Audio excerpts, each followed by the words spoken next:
মেয়ের ব্যয়বহুল চিকিৎসার জন্য সাহায্যের কাতর আর্জি জানালেন পিতা অনিল শৈব। শহর শিলিগুড়ির ডাবগ্রাম ১ নম্বর গ্রাম পঞ্চায়েত এলাকার বেদগাড়া নিবাসী অনিল শৈব পেশায় বেঙ্গল সাফারির একজন অস্থায়ী কর্মী। তিনি দীর্ঘদিন ধরেই তার মেয়ের চিকিৎসার জন্য সমস্ত পুঁজি খরচ করেছেন।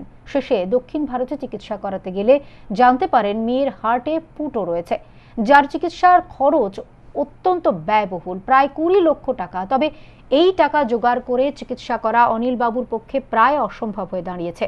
তাই এই মুহূর্তে তিনি তার একমাত্র কন্যাকে কলকাতায় চিকিৎসার জন্য নিয়ে এসেছেন এবং সকলের কাছে তার মেয়ের চিকিৎসায় সাহায্যের জন্য কাতর আর্জি জানাচ্ছেন, যাতে কোনো সহৃদয় ব্যক্তি এগিয়ে এসে তার একমাত্র কন্যার জীবন রক্ষার্থে সাহায্য করে। সেটাই পিতা হিসেবে आर्जी तार।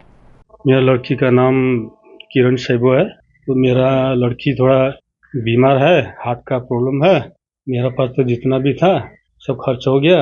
अभी फिलहाल इसका ऑपरेशन के लिए, हार्ट के लिए 20 लाख रुपए चाहिए।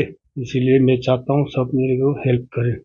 अभी फिलहाल बेंगलोर से कलकत्ता पे लाया, अभी कलकत्ता पे चेक हो रहा है। कलकत्ता का डॉक्टर अभी क्या बोलेगा, वहाँ का रिपोर्ट आया नहीं अभी। কিরণ শৈব মেয়ে একটা আছে, গ্রাজুয়েশন করা আর কি, 21 বছর হয়ে গেছে, কিন্তু এখন এরকম পরিস্থিতি পৌঁছে গেছে। ওর হার্টের প্রবলেম ছিল, সাউথে নিয়ে গেছিল পুটাপুর্তি সাই বাবা নার্সিং হোমে, ঠিক আছে। ওখানে নিয়ে গিয়ে আজকে ধরা পড়ছে কি ওনার হার্টের মধ্যে ফোঁটা আছে।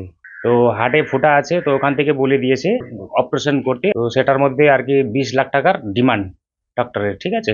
যে বাড়ির লোকের যে পরিস্থিতি অনিল সাহেবর, উনি এই ক্ষমতাই নেই ওনার, আর গ্রামের থেকে কত আর সহযোগিতা করতে পারবে। তার জন্যই আমরা চাই যে এই সিসিএন এর মাধ্যমে সংস্থা লোক এসে মানে মানুষরা এসে যদি ওনাকে হেল্প করে, তাহলে ওনার জন্য ভালো হবে আর মেয়ের জন্য ভালো হবে আর কি, মেয়েটা বেঁচে যাবে।